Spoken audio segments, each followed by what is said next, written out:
Welcome back, everybody, to the Family Law Show. Guiding you through the waters of digital marketing, as always, is I, Enrique Figueroa, your host. And joining me today, we have Dwayne Coker, founding attorney and shareholder from Coker, Robb Cannon, family lawyers, and also Simple Texas Divorce. Dwayne, thank you for coming on the show today.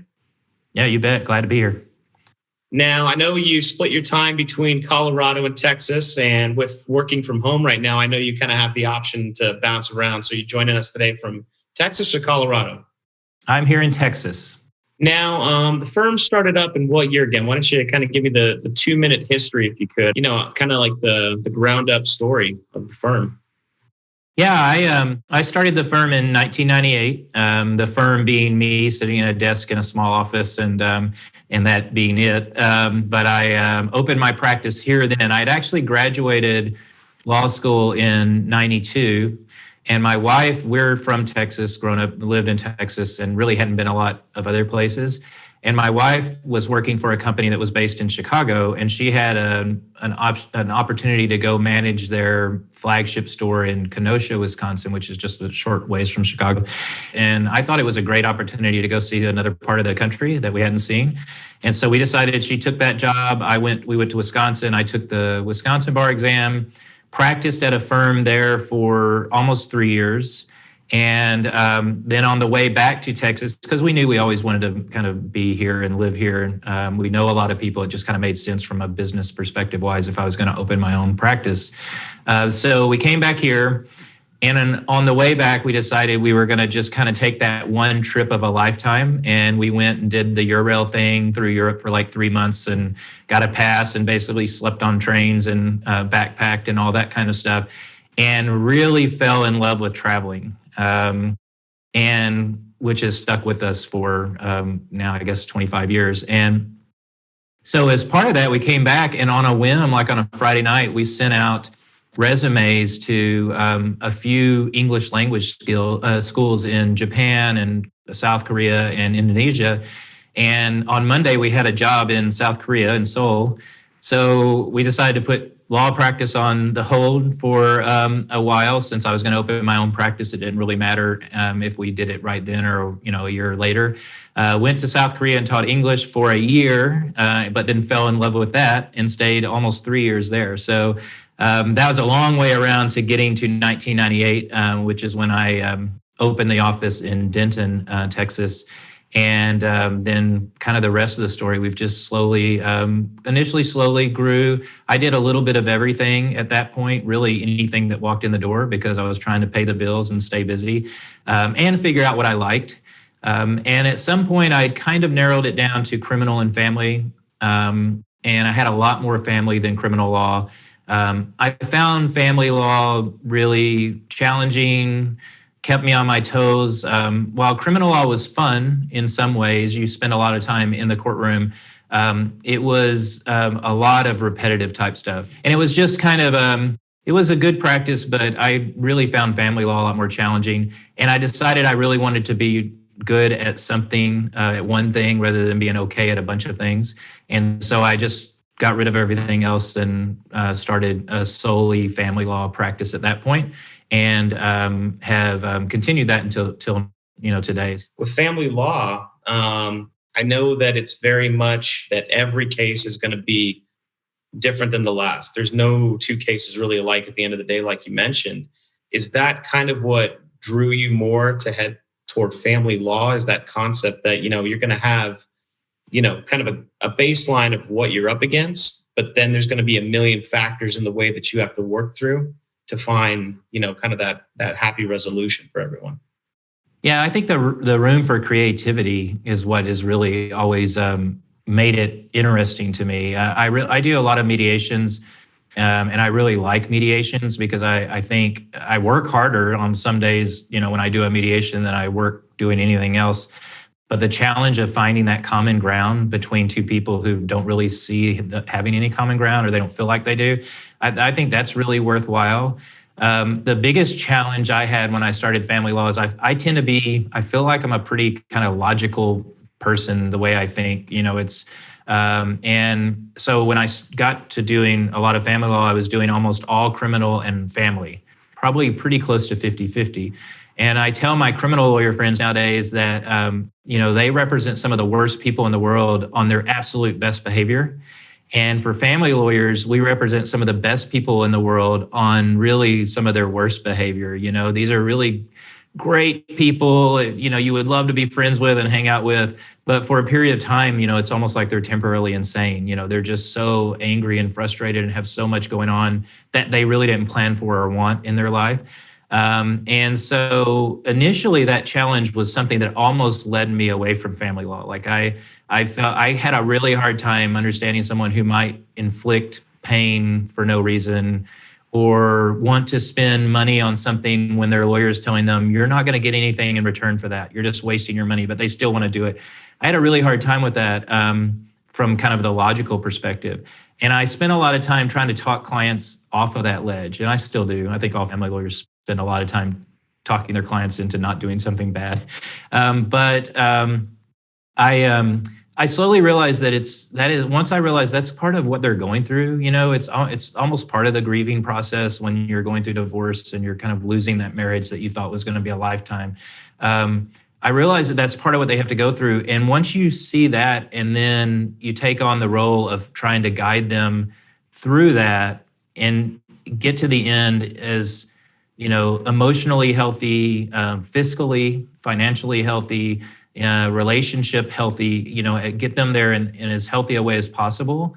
That's when I really started enjoying what I was doing. And even on bad days when I have a client who's a real challenge, if I can kind of get myself back into that framework, then I think it's a really rewarding thing to do. Now, you mentioned your interest in mediation, and I know we have Coker, Robb Cannon, but also Simple Texas Divorce.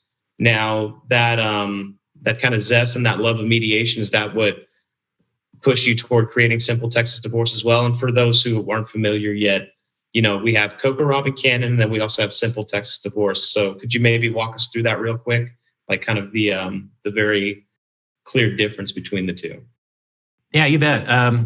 So Simple Texas Divorce it's part of Coker, Robb Cannon. Really, it's a program that we have to do uncontested, not always relatively simple, but agreed divorces. And the mediation part, I think the mediation part that I like kind of falls more on the other end of the spectrum. The people who are really at odds and disagreeable, but trying to move those people into an agreement is one thing. Simple Texas Divorce really came from me looking around and seeing that there were a lot of people who really just needed to get divorced, and they knew what they wanted, and they really, might have a few questions about how to get there, but really for the most part, just needed a lawyer to help them do it. And there really aren't a lot of options in Texas. We're not as form friendly, I think, as California and some other states, where it's not super difficult to go down to the courthouse and pull some forms and fill them out yourself. The Supreme Court here in Texas has tried to do that, but it's not really worked well.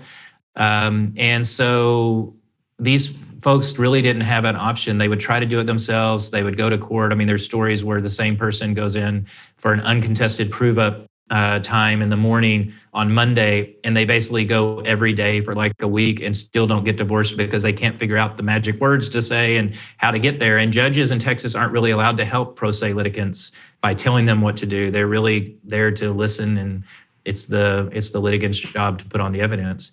So we came up with Simple Texas Divorce as just something that people could, have a lawyer, an actual lawyer, help them. I mean, if the people are agreed and willing to cooperate and work together, we felt like we should be able to come up with some way to do it. And that's what Simple Texas Divorce is.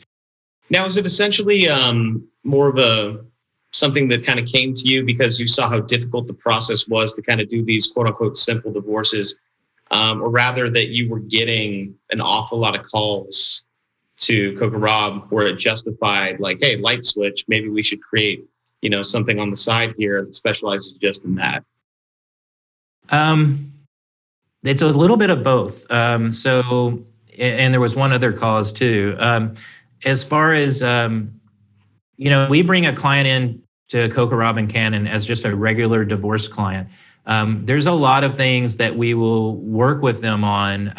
And a lot of times they come in and they're like, I don't know what my spouse wants, or I know what they want and I'm not willing to give it to them. And there's just a lot of kind of, due diligence type work, but also a lot of groundwork to even get them to the point to where we can start talking about options for an agreement or a settlement. Or is this a case that has to go to court? And that's just not the mold that a lot of people need to be crammed into. I mean, a lot of people come in and say, I know exactly what I want, and I've talked to my husband or my wife, and we have an agreement, and I just need help making it happen. And to put those people through the same process of let's start on, square one, and let's ask you all these questions that you already know the answers to, and really work through kind of more of a traditional model of getting ready for divorce, which ultimately is kind of planning for a final contested hearing with a judge or a jury, but most cases never end up there. It was an option to get people divorced, in a simpler fashion, with a lot more work up front on their part, questionnaires and ways for them to maybe know what the options are without paying a lawyer $400 or $500 an hour to sit and tell them the options. They can actually read through and work through the options on their own and then come in prepared to say, this is what I want. So that was part of it.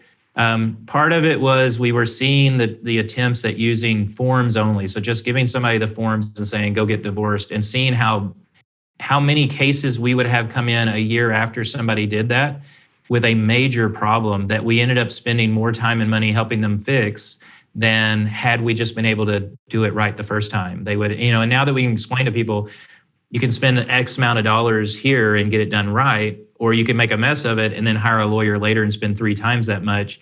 That really clicks, I think. And then the last thing, I don't know if this happens where you are, but it just almost seems like it's kind of periodically, sometimes around tax return time, I think. But we start seeing these signs pop up on street corners. They're almost like little garage sale signs, but they say divorce, $200, and a phone number. And so I saw those one year, and this has been a long time ago. It was right around the time we started talking about Simple Texas Divorce.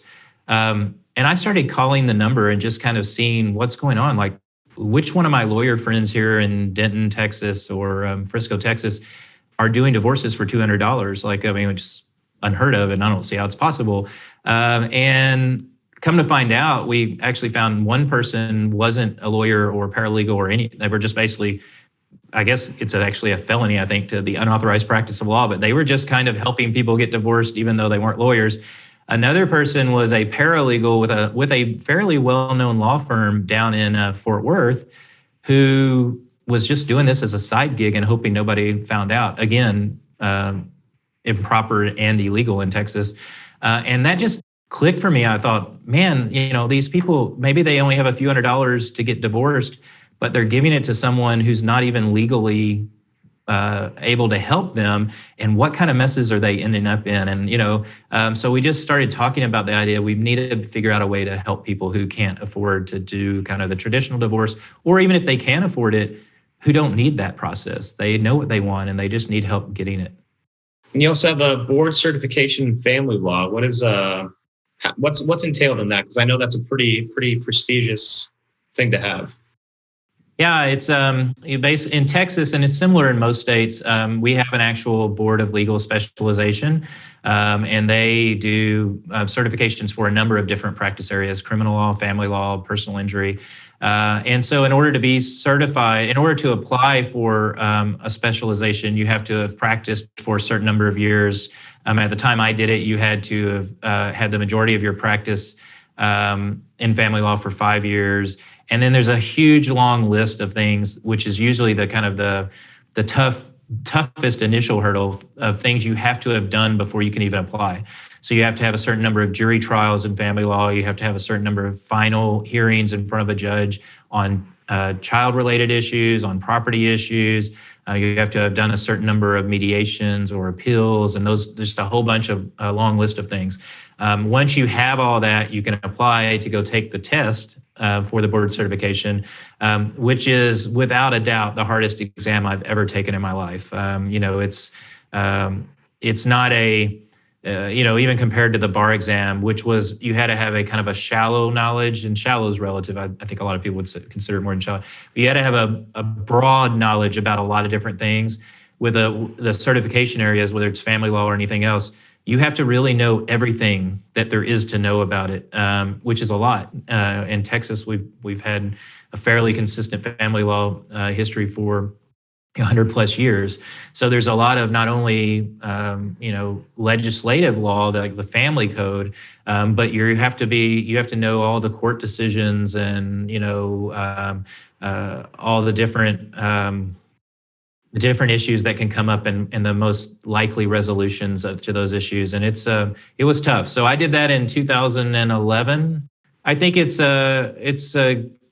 rewarding once you do it. The whole reason I moved to doing just family law from a bunch of things was I wanted the opportunity to be really good at one thing as opposed to kind of just okay at a lot of things.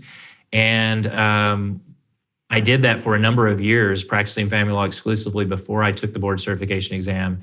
And I felt like the level of going just to family law and studying and going to continuing education courses on family law, when I made that commitment, I think the level that I went to after studying and passing the board certification exam was kind of like the similar type, move up as far as just that common working knowledge you have of stuff that maybe wouldn't be apparent had I not spent that much time preparing for that exam. Now, do you feel like that preparation and going through that process, it almost kind of like elevated your game and brought you up a level in terms of what you do? No question. And, to some extent, when you put that much information in your head in a relatively short time, even a year is a relatively short time to cram that much stuff in your head, a lot of it goes away. I mean, you don't retain every single thing, but what you do retain is you just retain the, I guess, kind of the knowing what you don't know, which I think is an important part of life and certainly an important part of being a lawyer. Is it's just as important to know what you know and to know what you don't know. Because if you don't know that you don't know it, if you're not even have that knowledge, then you don't know that you need to go learn it or figure it out or relearn it. And I think that studying that hard and putting that up much information in your head and focusing and thinking about all those different issues alerts you 4 years later when maybe you've forgotten something and you're hearing about an interesting fact situation that a client brings you or one of the other attorneys in the office comes in to talk to you about. You remember, hey, there's an issue there. We need to go look it up. I can't remember exactly what it was, but I do remember that there's an issue. I recognize there's an issue, which I think is a really important part of being a lawyer. And, I love working with our younger attorneys at the office or even other young attorneys around town. And it's always interesting that one of the things when you're starting a profession like the law, where there's just such a broad amount of information, is you'll see examples where they don't even realize they don't know it. It's not necessarily a character defect, but as long as they want to learn it, right? It's just part of the learning process. And I think that's, one of the things that the better you get at knowing what you don't know is really the key. And if you could impart some knowledge in your years in the family law game now and everything you've accomplished, building up a successful firm, some young attorneys who are out there kind of getting started in the game, like what would you share with them? Oh boy, that could be like a week-long meeting. What do you wish someone had shared with you? Yeah, well, I think deciding what you want out of the practice of law is super important because it can be a lot of different things. You and I have discussed before about that it can be really all-consuming, become everything in your life. And some people, they like that and that's what they're going for. Some people want it to be more of a component of their life where they can feel good about their job and what they do, but also have a life. I think figuring those ground rules out is really important. I think, not being afraid to ask other attorneys for help and guidance. Almost every attorney I know has an ego. It's part of that gunslinger mentality. You're going into court to do battle, and you kind of have to have a little bit of an ego to do the job well. Even if it's just an ego you kind of take on during that part of your job, and maybe you let it go when you're at home with your family or your friends. I think most lawyers are that way. And most lawyers, it kind of makes them feel good when someone else comes and says, hey, another lawyer says, can you help me with this problem? Or have you ever heard about this issue before?